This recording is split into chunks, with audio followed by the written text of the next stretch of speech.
Durante años te hicieron creer que la gente que prospera tiene suerte, como si el destino fuera un juego caprichoso. Florence Scovel Shinn derribó esa idea sin titubear. No existe suerte, existe ley divina. Y en el preciso momento en que ella decía esto, Neville Goddard enseñaba lo mismo desde otra puerta. Tu mundo exterior es un reflejo fiel de lo que imaginas con sentimiento. Dos caminos distintos, una única verdad vibratoria.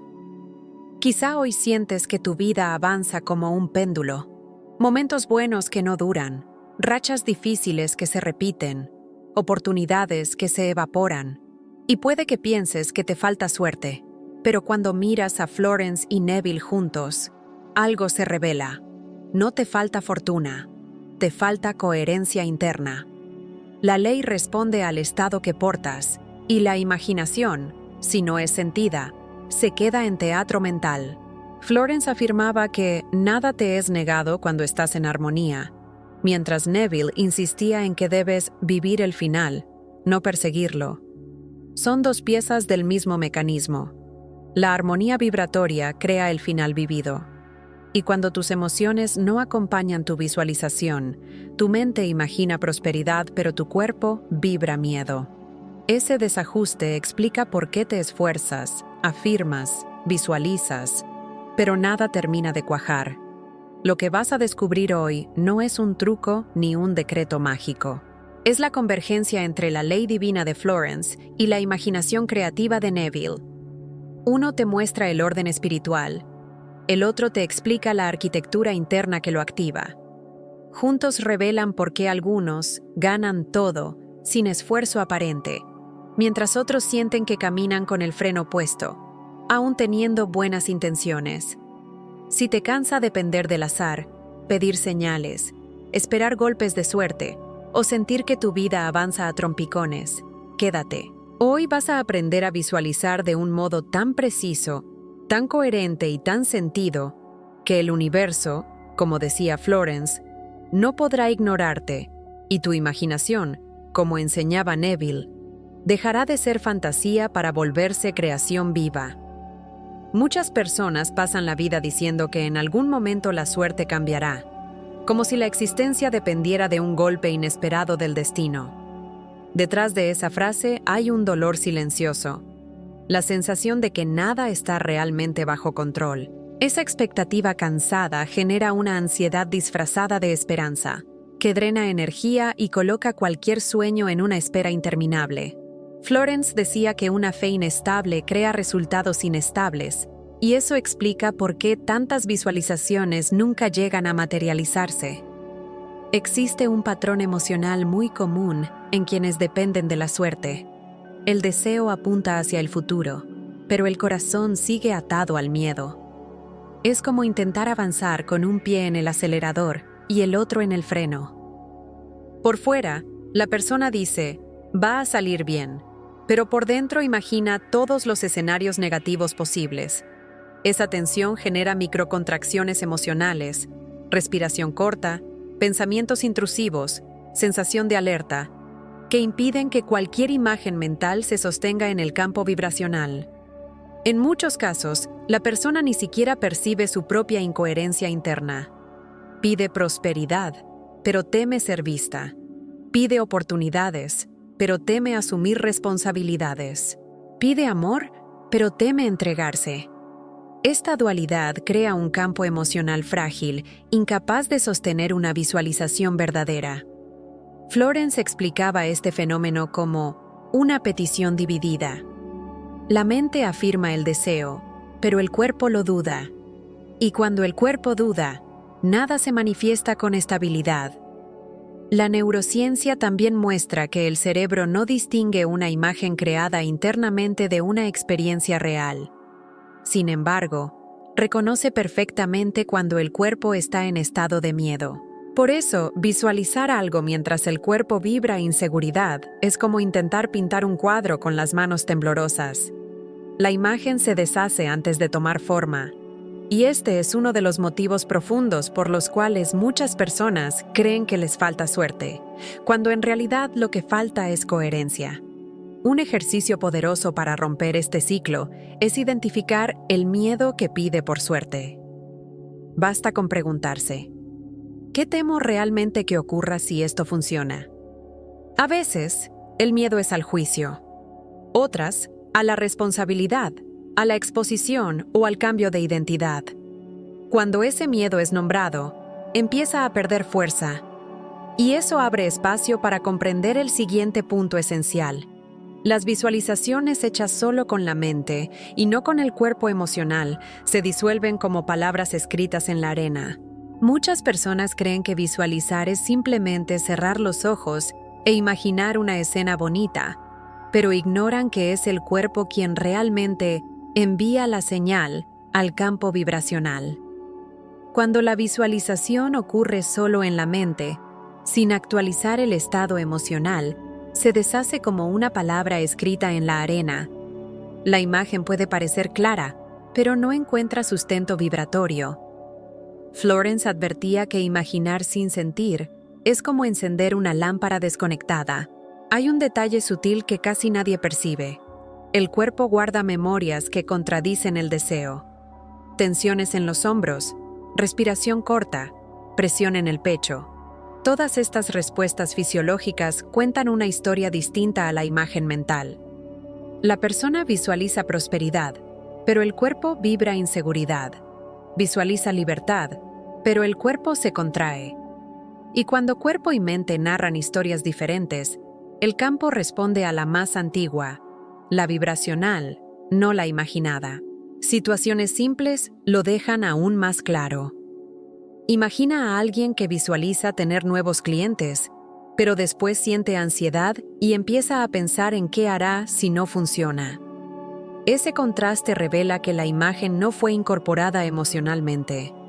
Florence decía, el cuadro mental debe sentirse como real. Si el cuerpo no reconoce la escena como posible, la rechaza, aunque la mente la repita todos los días. Este desalineamiento crea un ruido interno tan fuerte que la visualización pierde potencia. Es como intentar escuchar una música mientras un ventilador ruidoso está encendido al lado. El deseo existe, pero no se transmite con claridad.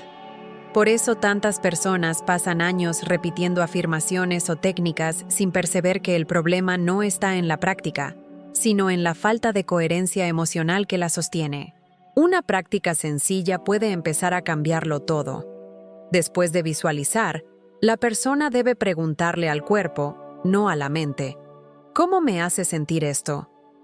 Si aparece incomodidad, miedo, presión o resistencia, significa que la imagen aún no está viva en el campo vibracional. Y es precisamente en ese punto donde inicia la transformación profunda, porque el siguiente paso revela la rejección oculta que sabotea la manifestación. Existe un fenómeno sutil pero absolutamente real que impide que muchas manifestaciones ocurran. La persona desea algo con plena conciencia adulta, mientras el cuerpo emocional, aún conectado a memorias antiguas, rechaza aquello que pidió. Es como intentar abrir una puerta con la llave correcta, pero con la cerradura oxidada por dentro. La mente dice, lo quiero, pero el cuerpo responde, no sé si es seguro desearlo.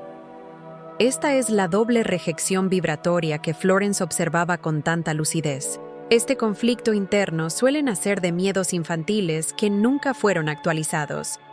El miedo a ser juzgado, el miedo a ser demasiado visible, el miedo a brillar más de lo permitido dentro de la propia familia. Muchas personas dicen querer prosperidad, pero cargan memorias emocionales de culpa, competencia, abandono o vergüenza. El resultado es una vibración dividida. Se pide lo nuevo, pero se vibra el pasado. Es fácil notar esto en situaciones cotidianas. Imagina a alguien que desea ganar mucho dinero, pero teme atraer envidia, críticas o responsabilidades mayores. O alguien que dice querer una relación, pero siente miedo de repetir viejos traumas. Ese tipo de memoria emocional actúa como un freno silencioso, impidiendo que la energía del deseo avance. Florence describía esto como rechazar la cosecha mientras se planta. Por eso una de las prácticas más esenciales es nombrar la rejección oculta antes de afirmar el deseo. Preguntarse, ¿qué dentro de mí teme lo que estoy pidiendo? Cuando esa pregunta se hace con honestidad, el cuerpo revela patrones enterrados que gobernaban emociones y decisiones. A veces esta rejección aparece como procrastinación, autosabotaje, irritación sin motivo o cansancio exagerado cuando se intenta avanzar. Y cuando esa rejección sale a la luz, algo poderoso comienza a suceder. El campo emocional empieza a reorganizarse. La persona deja de luchar contra sí misma. Y ese es el preludio de una transformación aún mayor. Porque, en el próximo punto, la ley divina mostrará cómo la presión emocional interrumpe cualquier flujo de manifestación. La mayoría de las personas intenta manifestar desde un estado de urgencia, como si la vida estuviera contra el reloj y el universo tuviera que correr para alcanzarla. Ese impulso tenso coloca al cuerpo en modo de supervivencia, bloqueando cualquier flujo creativo. Florence recordaba que aquello que nace de la prisa lleva la huella de la escasez, no de la confianza. La energía que empuja es la misma que termina deteniendo. Cuando alguien intenta forzar un resultado, genera una vibración paradójica. Desea algo, pero actúa como quien teme perderlo. Por fuera hay intención, por dentro hay temor. Esa fricción interna envía al campo un mensaje confuso, como si se hablara en dos idiomas simultáneamente. La ley divina responde al estado dominante, no al discurso mental, y casi siempre, el estado dominante es la ansiedad. El sistema nervioso humano no fue diseñado para recibir inspiración o claridad mientras lucha con fantasías de urgencia. Por eso, tantos pedidos hechos en momentos de desesperación parecen caer en un silencio profundo. No es falta de respuesta, es exceso de ruido interno. Florence decía que la entrega es una especie de descanso vibratorio, un espacio donde el cuerpo deja de controlar, y justamente por eso empieza a permitir. Observa cómo esto se muestra en lo cotidiano. Alguien visualiza abundancia, pero respira entrecortado. Imagina soluciones, pero siente presión en el pecho. Repite afirmaciones mientras la mirada se mantiene inquieta. El cuerpo no miente. Ese desalineamiento genera una neblina emocional que distorsiona cualquier claridad. Y no se trata de falla personal, se trata de un hábito emocional aprendido. Curiosamente, cuando la presión emocional se disuelve, aunque sea por unos segundos, la mente parece descubrir caminos que antes no existían. La entrega, en ese sentido, no es una técnica, sino un cambio de postura interna. Es el momento en que el cuerpo deja de reaccionar al futuro como amenaza y comienza a reconocerlo como posibilidad. Hay algo profundamente transformador en ese giro silencioso y abre espacio para comprender con más precisión cómo el ruido emocional altera nuestra comunicación con el campo. La mayoría de las personas cree que visualizar es solo construir una imagen mental clara. Pero existe un componente silencioso y decisivo que casi nadie considera: el ruido emocional. Ese ruido está hecho de culpas antiguas, tensiones sutiles y pequeñas preocupaciones que parecen inofensivas, pero que interfieren directamente en la señal enviada al campo. Florence llamaba a esto palabras que suenan hermosas, pero carecen de sustancia vibratoria. Este ruido aparece cuando alguien imagina abundancia mientras, por dentro, siente culpa por desear más, o cuando piensa en libertad, pero arrastra resentimientos sin resolver. Es como intentar transmitir un mensaje a través de una radio con interferencia. La intención existe, pero llega distorsionada. Y en el campo vibracional, una intención distorsionada no logra convertirse en forma. La imagen mental, por más perfecta que sea, pierde profundidad. El cuerpo emocional revela esa distorsión de maneras muy sutiles. Una presión en la garganta, una contracción en el abdomen, una respiración irregular. Estos detalles muestran que hay sentimientos atravesando la imagen. La persona piensa, quiero prosperar, pero el cuerpo vibra, no sé si puedo. no sé si lo merezco, o incluso no sé si podría con lo que eso implica. Nada de esto es consciente, y justamente por eso tiene tanta fuerza al bloquear.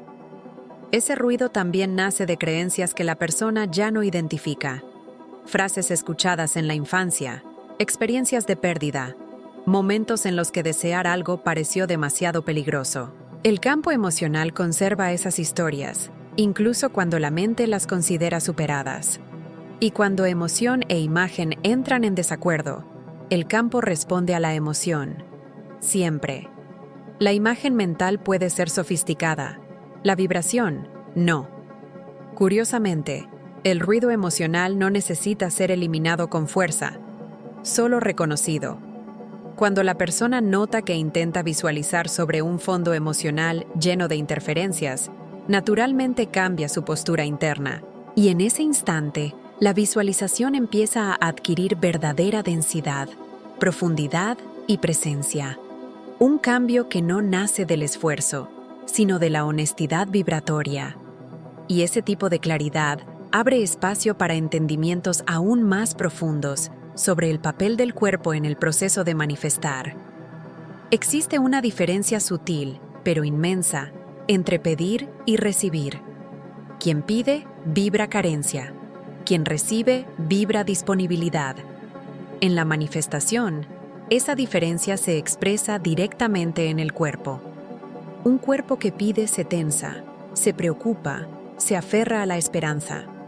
Un cuerpo que recibe se expande, respira y encuentra naturalidad en el flujo.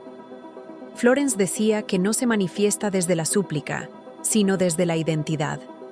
El campo no responde a quien implora, responde a quien encarna. El cuerpo funciona como una antena vibratoria. No transmite pensamientos sueltos, sino emociones consolidadas. Por eso alguien puede repetir afirmaciones durante meses sin cambiar nada, mientras otra persona, al modificar apenas su estado interno, experimenta transformaciones rápidas. Las emociones son frecuencias, y las frecuencias son comandos. No importa lo que se dice, importa lo que vibra en el silencio. El mayor bloqueo surge cuando el deseo está en el futuro, pero las emociones siguen ancladas al pasado. La persona imagina nuevas oportunidades, pero continúa cargando memorias corporales que la acostumbraron a esperar poco, a temer rechazo o a desconfiar de lo bueno. Es como intentar captar una señal de alta calidad con un equipo calibrado para una estación antigua. No hay claridad posible mientras el cuerpo permanezca atado a versiones viejas de sí mismo. Transformar el cuerpo en un receptor no es un proceso intelectual, es sensorial. Implica notar cuando la respiración se abre, cuando el pecho se suaviza, cuando la postura deja de ser defensiva para tornarse receptiva.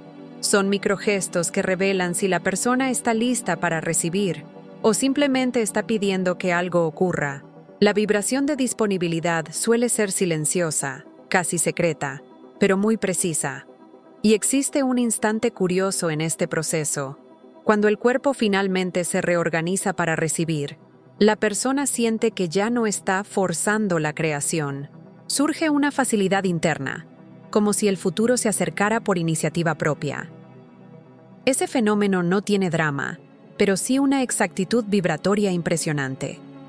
Y justo antes de aprofundar en esto, aparece uno de los grandes saboteadores de la manifestación: la ansiedad disfrazada de cuidado, también conocida como apego al resultado. El apego al resultado es una de las trampas más sofisticadas de la mente. A primera vista, parece dedicación, enfoque, compromiso real, pero energéticamente revela miedo. Miedo a perder, miedo a no ser atendido, miedo a que algo salga mal. Florence decía que cuando alguien aprieta demasiado el deseo, demuestra que no confía en su propia cosecha. El apego convierte la visualización en una súplica ansiosa, y la ansiedad jamás es sinónimo de fe. Es común notar este apego en gestos mínimos. Revisar la visualización varias veces al día, buscar señales compulsivamente, interpretar cualquier retraso como fallo, sentir frustración cuando nada cambia rápido. No es el deseo que crea esa tensión, es el miedo detrás de él. La metáfora de la cortina lo explica bien. Cuando alguien intenta ver el paisaje tirando del tejido con fuerza, termina arrugando justo aquello que quería contemplar. Este apego genera una vibración de carencia, porque coloca emocionalmente a la persona en el «todavía no tengo». Cuanto más se revisa, más se confirma la ausencia. Cuanto más se mira el reloj, más se activa la escasez. El cuerpo lo siente con precisión, respiración acelerada, expectativa pesada, una urgencia casi infantil. No importa cuán hermosa sea la visualización, si el cuerpo vibra falta, el mensaje enviado al campo es de carencia. El apego también revela una creencia oculta, la idea de que el universo necesita ser recordado, presionado o supervisado, como si la manifestación dependiera de insistencia. Florence hablaba de una fe que camina liviana, no vigilante. Una fe que siembra y sigue adelante, en lugar de revisar la tierra cada 5 minutos. Nada florece bajo una supervisión ansiosa. Y hay algo aún más sutil. Cuando la persona finalmente suelta el resultado, no está renunciando. Está reconociendo que no necesita controlar cada detalle. Es un gesto vibratorio de madurez. Un movimiento casi invisible, pero que transforma por completo el campo interno. Y ese movimiento abre una puerta psicológica esencial para la manifestación, la de la acción coherente, algo que muchos dicen querer, pero pocos realmente encarnan. Uno de los paradoxos más intrigantes de la manifestación es ver que muchas personas visualizan con devoción, pero sus microcomportamientos cuentan una historia completamente distinta. La mente habla de abundancia, pero el cuerpo actúa como si nada estuviera asegurado. La intención dice, yo creo, mientras el gesto diario susurra, ¿y si no funciona? Florence siempre insistió en que la ley divina responde más al movimiento que al discurso. Y movimiento, aquí, significa actitud vibratoria. Esta incoherencia aparece en detalles que casi nadie observa. La persona visualiza nuevos clientes, pero cuando surge una oportunidad sencilla de interacción, se retira. Visualiza coraje, pero procrastina el primer paso. Visualiza prosperidad, pero sigue relacionándose con el dinero como quien teme perderlo. Son pequeñas contradicciones que, juntas, crean un campo vibratorio desalineado. No es falta de fe, es falta de correspondencia. Florence llamaba esto el acto correspondiente, ese gesto sutil que confirma, ante el campo, que la persona cree en lo que pidió. No necesita ser grandioso, solo coherente. Por ejemplo, alguien que desea nuevas oportunidades profesionales puede empezar organizando su portafolio, revisando sus redes, enviando ese mensaje que ha estado posponiendo. No es el gesto el que crea el milagro, sino la vibración que revela. Me preparo porque creo. La verdad es que, cuando el comportamiento contradice el deseo, el cuerpo denuncia la duda. Y el campo vibracional siempre responde al estado predominante, no al más bonito. Por eso tantas personas afirman visualizar con claridad, pero sienten que nada cambia. La acción diaria se transforma en la firma emocional que revela si la visualización es una intención o solo un alivio mental pasajero. Y hay algo fascinante en todo esto. Cuando el gesto finalmente se alinea con la imagen interna, la persona siente un cambio casi inmediato. No porque todo ocurra de golpe, sino porque, por primera vez, el futuro deja de ser una fantasía y empieza a sentirse como una construcción real. Ese tipo de alineamiento abre espacio para una técnica poderosa que pocos conocen, la narrativa invertida, donde el futuro deja de ser promesa y comienza a convertirse en memoria. La mayoría de las personas imagina el momento del milagro, pero muy pocas imaginan la normalidad después de él. Esta es la diferencia que Neville Goddard enfatizaba. No vivir el camino, sino vivir el final. La narrativa invertida no pregunta, ¿cómo será cuando suceda?, sino, ¿cómo es ahora que ya sucedió? Ese desplazamiento mental crea una memoria emocional. Y para el cerebro, la memoria es más real que la promesa. Florence complementaba esta idea, diciendo que el futuro obedece a quien ya se siente instalado en él. Cuando la persona crea una narrativa posterior al deseo, su vibración cambia espontáneamente. En lugar de imaginar el evento milagroso, imagina su día común dentro de la vida transformada. En vez de visualizar el dinero llegando, se ve organizando su vida con él. En vez de imaginar el encuentro amoroso, se ve conversando, moviéndose, sintiéndose en la cotidianidad. Ese cambio retira el deseo del territorio de la fantasía y lo coloca en el territorio del reconocimiento. La narrativa invertida funciona porque el cerebro no distingue entre una memoria vivida y una memoria intensamente visualizada. Al imaginar un día común dentro de la realidad deseada, la persona crea una especie de huella neural que prepara al cuerpo para recibir. No se trata de convencer al universo, sino de entrenar el sistema interno para dejar de resistir. El futuro deja de ser un evento y se vuelve una continuidad lógica del presente. Un ejemplo sencillo lo muestra con claridad. Alguien que desea estabilidad financiera puede imaginar un lunes tranquilo, pagando cuentas sin tensión, planificando compras con ligereza, tomando decisiones sin miedo. No es dramatismo, es naturalización. El cuerpo aprende a reconocer esa vibración sin resistencia. Es como probar un zapato nuevo. Si encaja, el cuerpo descansa. Si no encaja, lo revela. Y hay algo profundamente liberador en este proceso. Cuando la persona empieza a vivir emocionalmente el después, percibe que el milagro no es un acontecimiento extraordinario, sino un desdoblamiento coherente de lo que se volvió por dentro. La narrativa deja de ser idealizada y se vuelve íntima. Y esa intimidad abre espacio para historias simbólicas que revelan verdades profundas sobre la fluidez de la prosperidad. Florence solía contar historias para ilustrar la diferencia entre pedir y encarnar. Entre ellas estaba el caso de una mujer que repetía afirmaciones de prosperidad todos los días, pero vivía en un estado permanente de ansiedad. El problema no era pedir, era la forma de pedir. Suplicaba como quien depende de un milagro urgente, no como quien reconoce su propio valor. En la vibración de la súplica, ninguna semilla florece.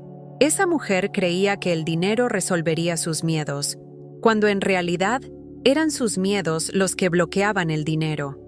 Cada vez que decía «lo necesito», enviaba al campo la vibración de la carencia, y la carencia regresaba amplificada. La vida respondía exactamente a lo que ella exhalaba. Falta. El deseo era claro, pero su estado interno revelaba inseguridad. El universo no responde a lo que se pide, responde a lo que se es.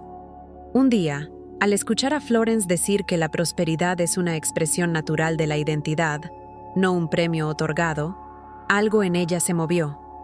Comprendió que no necesitaba pedir dinero, necesitaba pedir coraje. Coraje para asumir quién era, coraje para mostrarse al mundo, coraje para dejar de encogerse para adaptarse al miedo ajeno. Ese desplazamiento cambió por completo su vibración. Curiosamente, la prosperidad no llegó como un acontecimiento dramático, sino como una reorganización silenciosa de la vida. Pequeñas oportunidades surgieron, puertas antes cerradas se abrieron, clientes comenzaron a llegar sin esfuerzo. No porque pidió más fuerte, sino porque dejó de mendigar aquello que ya existía como potencial. La vibración cambió, y la vida simplemente siguió el movimiento. Esta historia simboliza algo que Florence repetía una y otra vez. La ley divina no responde a la voz temblorosa, responde a la postura. La prosperidad no viene para quien suplica, viene para quien encarna. Y esa encarnación abre espacio para conclusiones profundas sobre lo que realmente mueve el campo vibracional. El final, la llamada suerte, siempre fue solo un nombre inventado para explicar la falta de coherencia interna. Florence decía que nada te es negado cuando estás en armonía. Y esa frase resume todo lo que construimos aquí.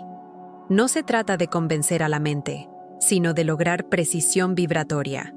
El campo responde a lo que eres, no a lo que esperas que ocurra.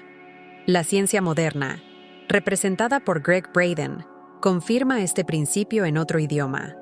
La coherencia entre el corazón y la mente crea una señal electromagnética capaz de cambiar resultados. Eso significa que el universo no responde al esfuerzo, la tensión, el apego, ni las súplicas silenciosas.